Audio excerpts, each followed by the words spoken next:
Very good evening student. बेटा class start करेंगे current affair की। 3 दिसंबर का करंट का सेशन आज कंप्लीट करेंगे बेटा। इसके अंदर जितने भी क्वेश्चन आज की क्लास में होंगे वो आपके पेपर के लिए वेरी वेरी इंपॉर्टेंट क्वेश्चन होंगे बेटा। सभी क्वेश्चंस को आपको उनके स्टैटिक पॉइंट के साथ नोट कर लेना है। ओके, तो बेटा सेशन स्टार्ट करने हैं। ये रहा अपना फर्स्ट क्वेश्चन। फ्रांस के सर्वोच्च नागरिक पुरस्कार Chevalier of the Legion d'honneur से हाल ही में किस भारतीय को सम्मानित किया गया है? Which Indian has been recently honoured with France highest civilian award Chevalier of the Legion d'honneur? तो बेटा answer is C, V R Lalithambika. V R Lalithambika, ये आंसर है बेटा। V R Lalithambika, Lalithambika, V R Lalithambika, ये आंसर है ना। ये हैं कौन, इनको क्यों दिया गया बेटा? सुनिए मैं इनका बताऊं इनको क्यों दिया गया है बेटा। इसे वी आर ललितांबिका जो हैं ये इसरो की साइंटिस्ट हैं, बहुत बड़ी साइंटिस्ट हैं इसरो की। अपना जो स्पेस एजेंसी है भारत की इसरो, उसकी ये साइंटिस्ट हैं बहुत बड़ी। और जो हमने गगनयान जो अभी लॉन्च किया था अपना भारत का गगनयान, तो उस गगनयान में ये डायरेक्टर थी। गगनयान मिशन की डायरेक्टर कौन थी? V R Lalithambika. तो गगनयान की सफलता के लिए इनको ये अवार्ड दिया गया है फ्रांस की तरफ से। ठीक है, तो इसरो की ये दूसरी साइंटिस्ट बनी है ऐसी जिनको ये पुरस्कार दिया गया है, लेकिन फर्स्ट महिला हैं। भारत की पहली महिला ऐसी बन गई हैं जिनको फ्रांस का सर्वोच्च नागरिक पुरस्कार मिला है, वी आर ललितांबिका। लेकिन इसरो की दूसरी बनी है ये साइंटिस्ट जिनको ये मिला है। इसरो के पहले साइंटिस्ट वो एक आदमी है, पुरुष है, जिनका नाम था क्या? जिनका नाम था एएस किरण कुमार।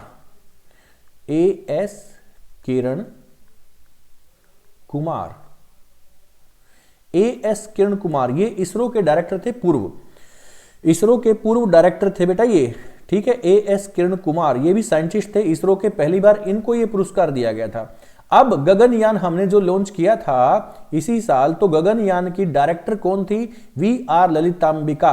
तो इसलिए इनको ये फ्रांस का सर्वोच्च पुरस्कार दिया गया है अब की बार। ओके, चलो आगे बढ़ते हैं। इसरो के बारे में कुछ जानकारी मैं आपको बता दूं। इसरो की फुल फॉर्म क्या होती? इंडियन स्पेस रिसर्च ऑर्गेनाइजेशन, है ना। Established in 1969।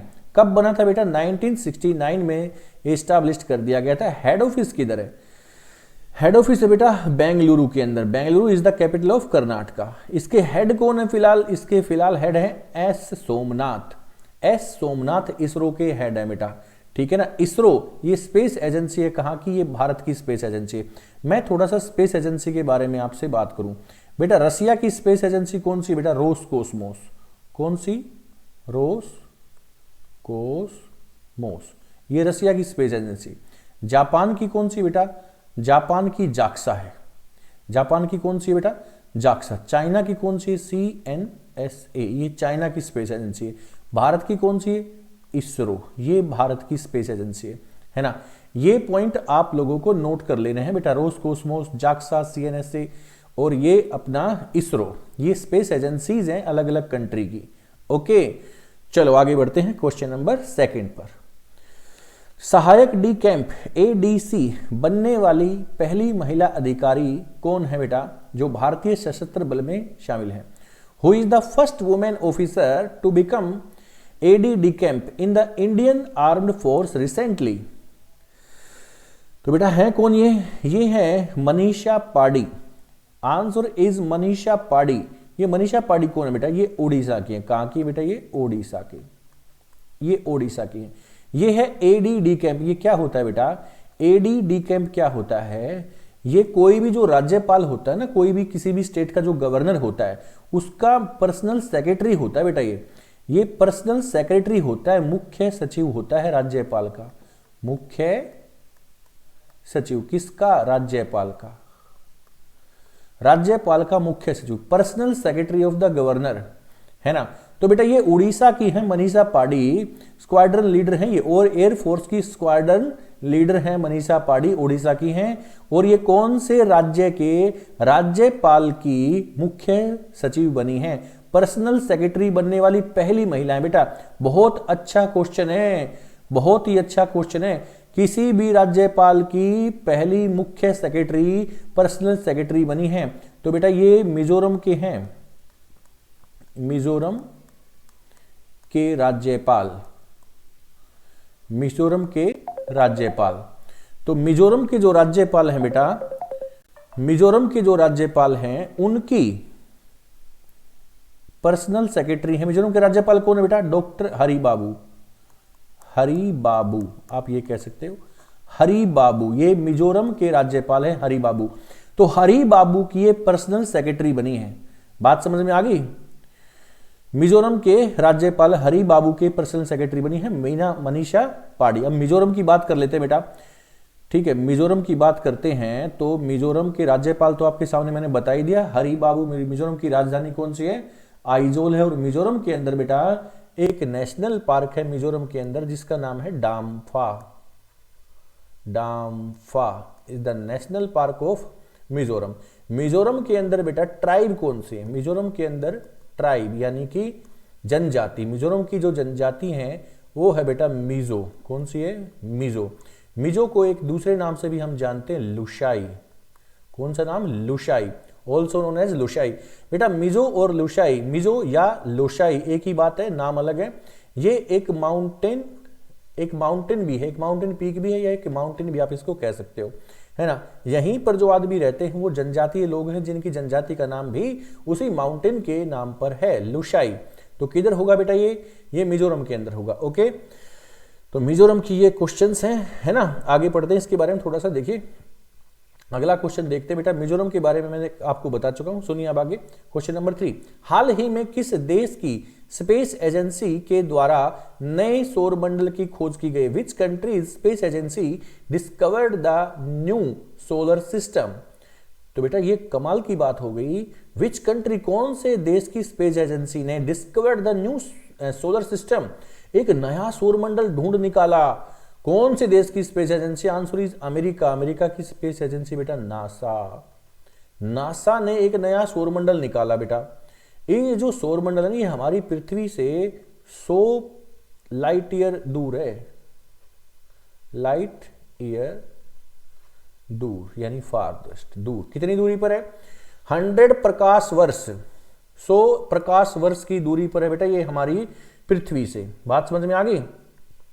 ठीक है, ये लाइट ईयर देखो बेटा, जो दूरी की जो एस्ट्रोनॉटिकल जो दूरी होती है ना, अपनी जो खगोलीय जो दूरी होती है, जो खगोलीय जो सेलेस्टियल बॉडीज होती हैं, सेलेस्टियल बॉडीज बोले तो खगोलीय पिंड, आसमान में चमकने वाली हर एक चीज जिसको आप सैटेलाइट, जो आप सैटेलाइट कह सकते हो, आप इसको प्लैनेट कह सकते हो, स्टार कह सकते हो, मीटियोर्स कह सकते हो, उन सभी चीजों को सेलेस्टियल बॉडीज बोलते हैं। क्या बोलते हैं? सेलेस्टियल बॉडीज यानी खगोलीय पिंड।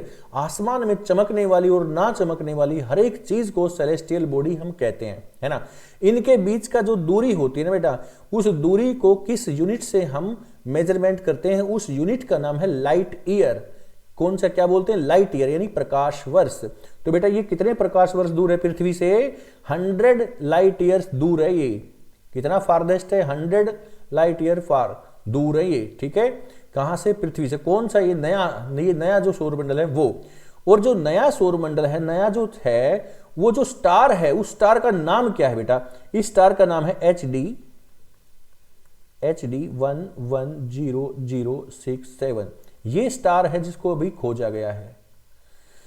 ये सूर्य के जैसा है बेटा, सूर्य से 20% छोटा है, सूर्य से 20% छोटा है, जिसका नाम है HD 110067।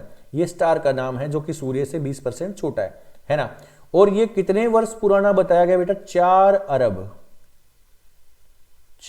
अरब, है ना, 4 अरब पुराना बताया है ये। ठीक है, कितना ओल्ड है? 4 अरब ओल्ड। ठीक है, ये बताया जाता है बेटा, ये 4 अरब पहले का है ये। इसकी एज कितनी बताई जाती है? 4 अरब ओल्ड बताया गया है ये, और नासा ने इसकी खोज की है। स्टार का नाम है HD 110067, सूर्य से 20% छोटा है और हमारी पृथ्वी से 100 लाइट ईयर दूर है। बात समझ में आ गई? तो बेटा नई नई खोज हो रही हैं, नई नई खोज हो रही है, जो कि नासा एक ऐसी स्पेस एजेंसी अमेरिका की जो नई नई खोज करके दिखा रहा है, लोगों तक पहुंचा रहा है ये जानकारियां, है ना। तो नासा के बारे में आप यहां पर देख सकते हो, NASA national aeronautics space administration, full form क्या होती है बेटा?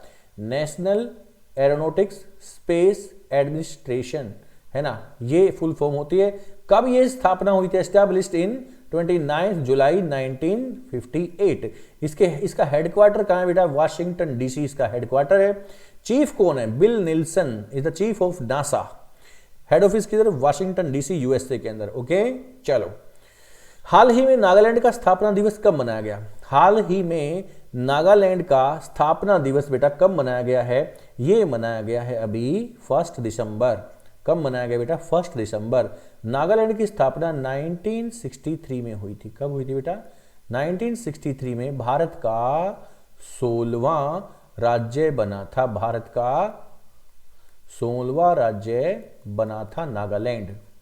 ओके, नागालैंड के अंदर बेटा कितनी ट्राइब्स हैं? नागालैंड के अंदर बेटा ट्राइब्स कितने तरह की हैं? तो 16 टाइप, 16 तरह की जनजातियां हैं। 16 तरह की जनजातियां बेटा नागालैंड के अंदर। देखो कितना इंपॉर्टेंट है। नागालैंड इकलौता ऐसा राज्य है बेटा भारत का जिसकी आधिकारिक, जिसकी राजकीय भाषा अंग्रेजी है, जिसकी राज्य भाषा इंग्लिश है। राजकीय भाषा कौन सी बेटा? इंग्लिश, अंग्रेजी इसकी भाषा है मेन रूप से नागालैंड। राजधानी कौन सी? कोहिमा। नागालैंड की राजधानी कौन सी बेटा? कोहिमा। और नागालैंड के जो चीफ मिनिस्टर हैं उनका नाम क्या है? नागालैंड के चीफ मिनिस्टर का नाम क्या है, बता दोगे मुझे? नागालैंड के सीएम, नागालैंड के सीएम का नाम है नेफ्यू रियो। नेफ्यू रियो, नेफ्यू रियो। और इनके राज्यपाल का नाम क्या है बेटा? राज्यपाल का नाम है श्री ला गणेशन। श्री ला गणेशन, ये राज्यपाल हैं बेटा किसके? ये राज्यपाल हैं नागालैंड के। राजधानी कोहिमा है ना। नागालैंड को मैं थोड़ा स्टैटिक पॉइंट से जोड़ता हूं बेटा। नागालैंड के अंदर, नागालैंड की सबसे ऊंची जो चोटी है ना बेटा, उसका नाम है सारा माती, या इसको हिंदी में सरा माती भी बोलते हैं। Highest mountain peak of Nagaland सारा माती। यहां पर और कौन कौन सी हिल्स है बेटा? यहीं पर नागा हिल्स हैं, नागा हिल्स हैं। और कौन सी हिल्स हैं? यहीं पर बारेल, यहीं पर बारेल हिल्स हैं, BARAIL। यहीं पर बारेल हिल्स है, यहीं पर नागा हिल्स है। यहाँ की सबसे ऊंची चोटी सारामाती है ना। यहाँ के जो सीएम है, चीफ मिनिस्टर नेफ्यू रियो। यहाँ के राज्यपाल कौन है? श्री ला गणेशन। यहाँ की राजधानी कौन सी है? कोहिमा। यहाँ की आधिकारिक भाषा कौन सी है? अंग्रेजी, है ना। इसका स्थापना दिवस कब हुआ था? 1 दिसंबर को हुआ था। और ये भारत का 16वां राज्य बना था। इसके अंदर 16 जनजातियां निवास करती हैं। तो ये इतने सारे स्टैटिक पॉइंट मैंने एक क्वेश्चन में आपको बता दिए हैं। ओके, सभी क्वेश्चंस को बेटा नोट करते हुए चला करो। ओके, अब देखो, अब बेटा डिजिटल बोर्ड की थोड़ी सी कमी मुझे लगती है, लेकिन आप लोगों के लिए मैंने कोई भी कसर नहीं छोड़ी है। जो चीजें एक अच्छा खासा डिजिटल बोर्ड आपको देता है, उससे बेहतरीन जानकारी मैं आपको अपनी लैपटॉप वाली क्लास पे देता हूं। क्योंकि करंट तो हम पढ़ते ही हैं, उनके साथ साथ वहां का स्टैटिक पॉइंट भी, वहां का ज्योग्राफी, वहां का हिस्ट्री भी मैं आपको बता रहा हूं। तो बेटा इन क्लासेस को मिस ना करें बिल्कुल भी। एक एक क्लास बहुत ज्यादा इंपॉर्टेंट है। और मैं अगले 1 या 2 दिन में जो दिल्ली पुलिस में जो क्वेश्चंस पूछे गए हैं, उन क्वेश्चंस का मैं अभी वेट कर रहा हूं, क्योंकि कुछ क्वेश्चन मेरे पास इकट्ठे हो जाएं, फिर मैं उसकी एक क्लास आपके सामने में दूंगा। क्योंकि उसमें बहुत सारे ऐसे क्वेश्चंस हैं जो हम डिस्कस कर चुके हैं बेटा। तो मैं आपको बताऊंगा हमने कौन कौन से क्वेश्चन बता दिए थे ज्योग्राफी। और बेटा जो हमारी ऑफलाइन क्लास लेते हैं, ज्योग्राफी हिस्ट्री जो मुझसे पढ़ता है ऑफलाइन क्लास में, तो बेटा उसका तो उसमें कुछ बचा ही नहीं, ठीक है ना। Current affair with static points भी उसमें बहुत सारे मिले हैं बच्चों को। चलो आगे बढ़ते हैं। क्वेश्चन नंबर 5, नागालैंड के बारे में देखो, यहां भी जानकारी है। कब बना था? 1 दिसंबर 1963, 16वां राज्य बना था बेटा। आधिकारिक भाषा अंग्रेजी है। राज्यपाल कौन है? श्रीला गणेशन। और ये रहे मुख्यमंत्री, है ना, नेफ्यू रियो। जो मैंने बताया था वही सेम चीजें आपके सामने यहाँ पर पॉइंट्स हैं। चलो आगे बढ़ते हैं। हाल ही में ग्रीन क्रेडिट की पहल किसके द्वारा की गई है? Recently who has launched green credit invite initiative? तो बेटा आंसर इज नरेंद्र मोदी। नरेंद्र मोदी ने ये शुरुआत कर दी है। भारत प्लस यूएई, इन दोनों ने मिलकर, भारत और यूएई मतलब यूनियन ऑफ अरब अमीरात, यानी संयुक्त अरब अमीरात, ये कंट्री जहां पर COP 28 हो रहा है। COP यानी कोप, जहां पर COP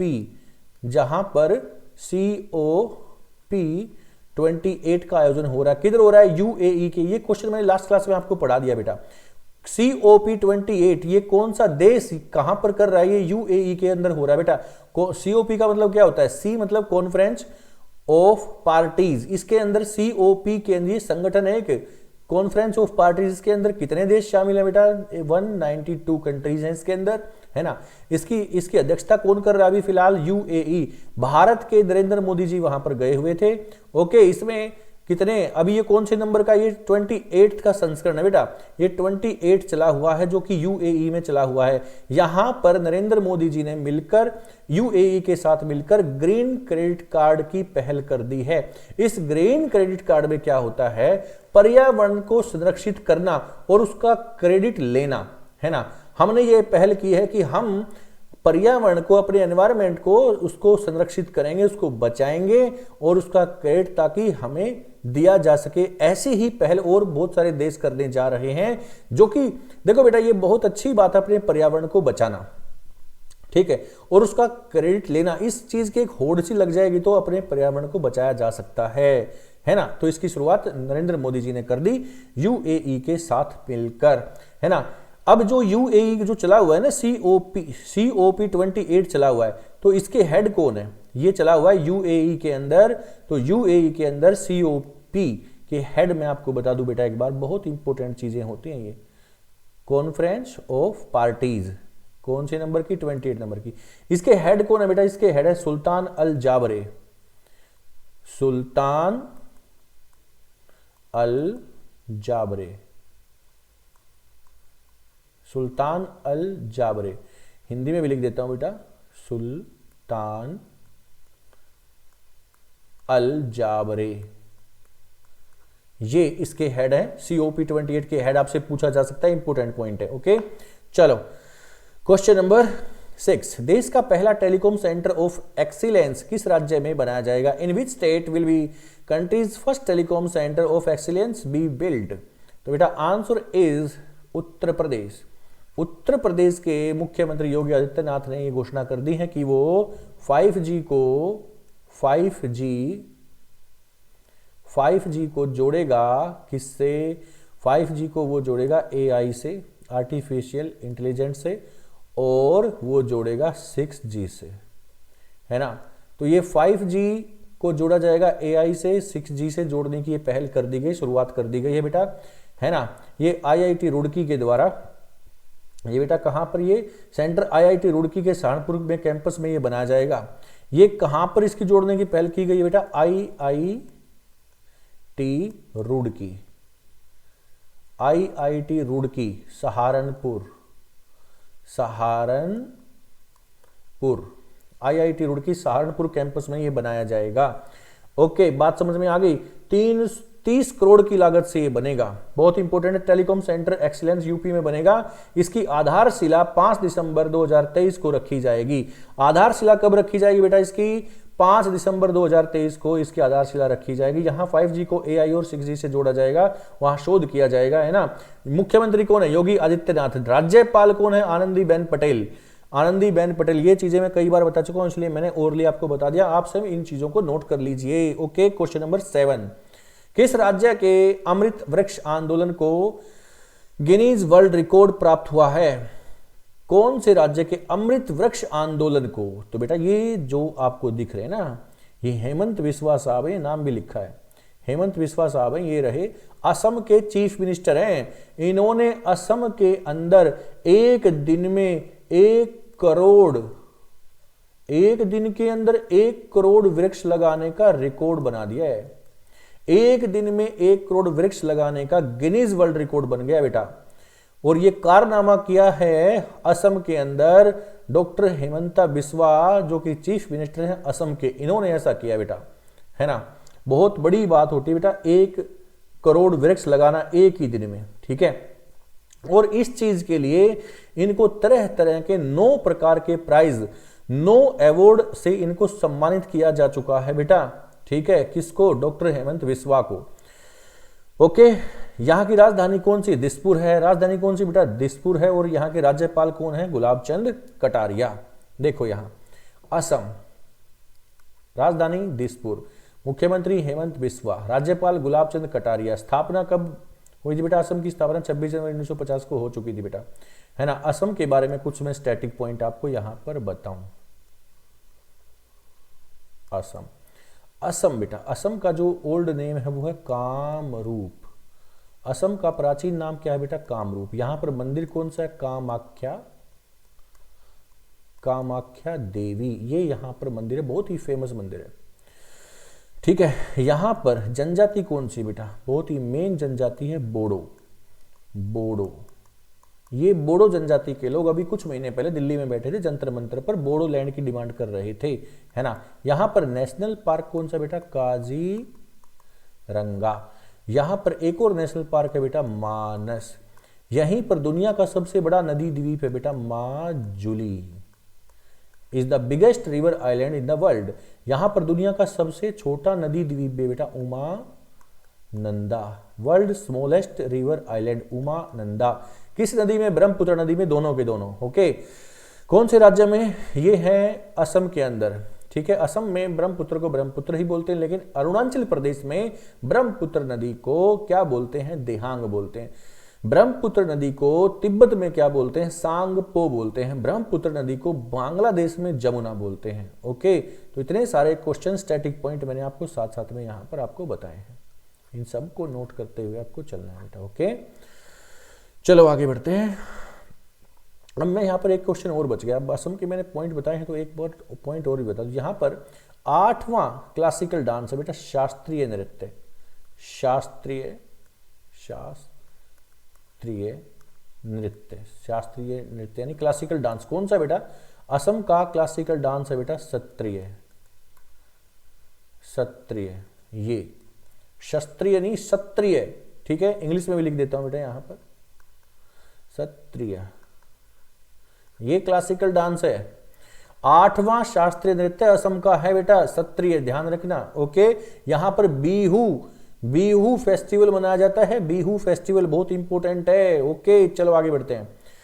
वैश्विक आयुर्वेद महोत्सव का 5वां संस्करण, वैश्विक आयुर्वेद महोत्सव का 5वां संस्करण कहां पर हुआ? Where has the 5th global Ayurveda festival started recently? Answer is Kerala. Kerala is capital Thiruvananthapura. Thiruvananthapura में हुआ है बेटा। कहां पर हुआ है? तिरुवनंतपुरा में हुआ है, जिसके राज्यपाल हैं पिनाराई विजयन। राज्यपाल कौन है बेटा? पिनाराई विजयन सीएम है। पिनाराई विजयन कौन है बेटा? सीएम, चीफ मिनिस्टर है। पिनाराई विजयन कौन है बेटा? चीफ मिनिस्टर है। ओके, राज्यपाल कौन है बेटा? आरिफ मोहम्मद, ये राज्यपाल हैं। पिनाराई विजयन कौन है? चीफ मिनिस्टर हैं। राजधानी तिरुवनंतपुरम है। लैंग्वेज कौन सी है?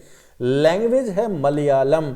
और ये क्वेश्चन पूछा गया था कि केरला की और लक्षद्वीप की भाषा कौन सी है, तो मलयालम भाषा है बेटा। ओके, केरला के अंदर नदी पेरियार, नेशनल पार्क भी पेरियार और झील का नाम भी पेरियार।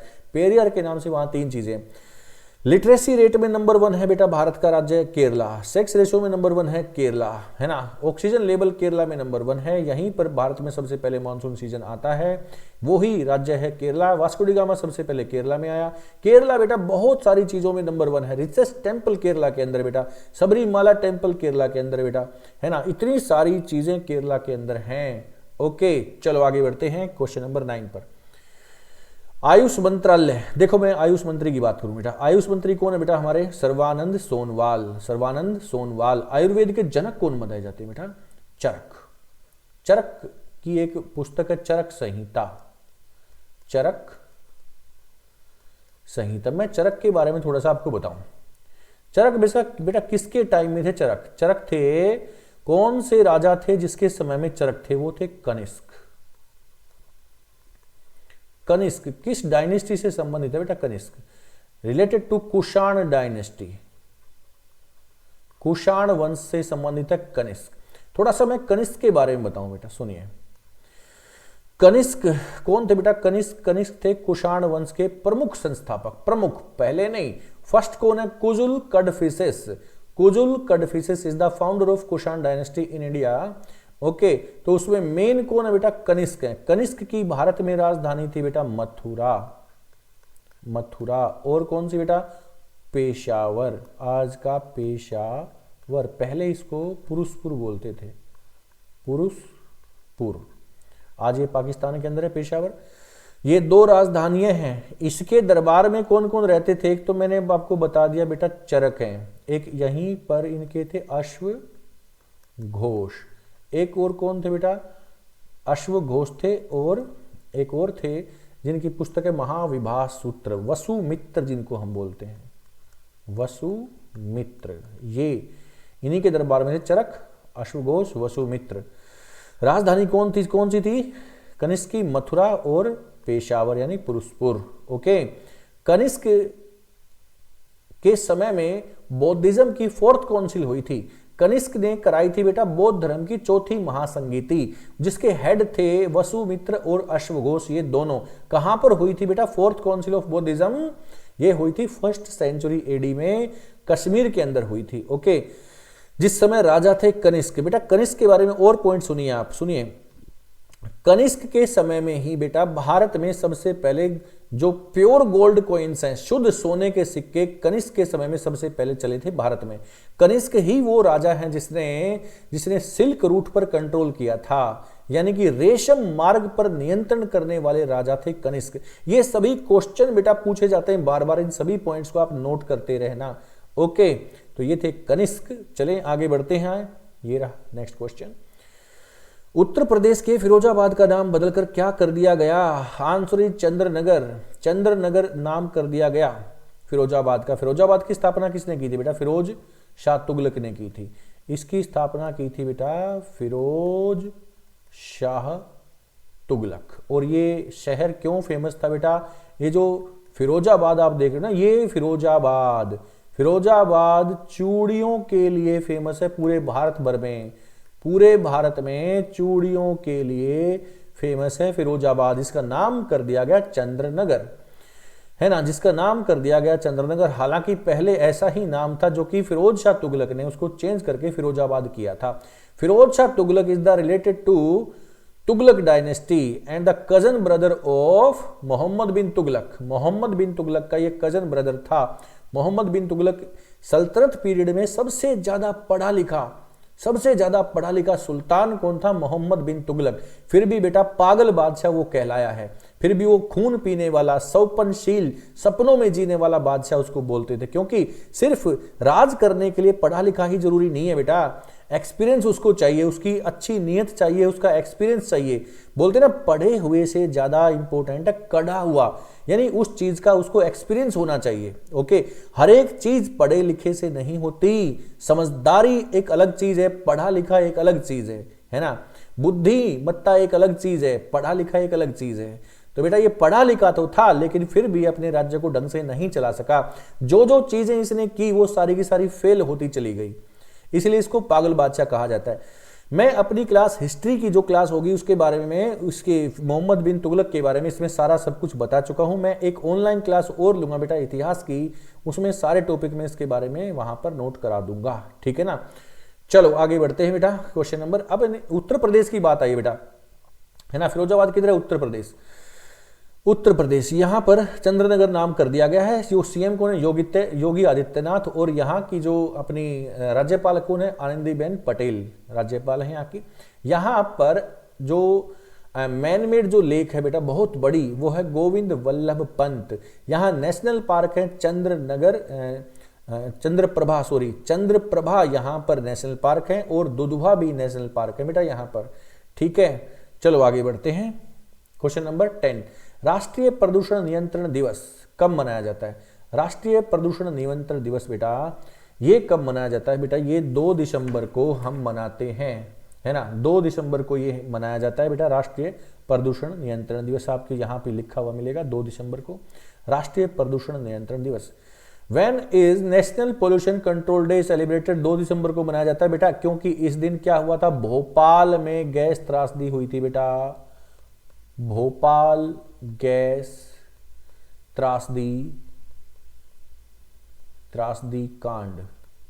भोपाल के अंदर बेटा गैस लीक हुई थी इन 1984 में मिथाइल आइसोसाइनाइट। कौन सी gas? Methyl isocyanate gas. Methyl isocyanate बहुत ही जहरीली गैस। मिथाइल आइसोसाइनाइट गैस जहरीली गैस होती है बेटा। ये लीक हो गई जिससे बहुत ज्यादा सैकड़ों हजारों आदमियों की यहां पर डेथ हुई थी, और उनको याद करने के लिए ही उसी साल से 1984 से ही हम ये दिवस अपना राष्ट्रीय प्रदूषण नियंत्रण दिवस मनाते हैं 2 दिसंबर को, है ना। मिथाइल आइसोसाइनाइट गैस लीक हुई थी भोपाल के अंदर बेटा 1984 की बात, जिसमें बहुत सारे आदमी मारे गए थे, है ना। तो बेटा ये थे आज के क्वेश्चंस। इन सभी क्वेश्चंस को आपको नोट करते हुए चलना है with static point. Thank you very much. मिलते हैं नेक्स्ट क्लास में। क्लासेस को लाइक और शेयर जरूर किया करो। ओके, चलो।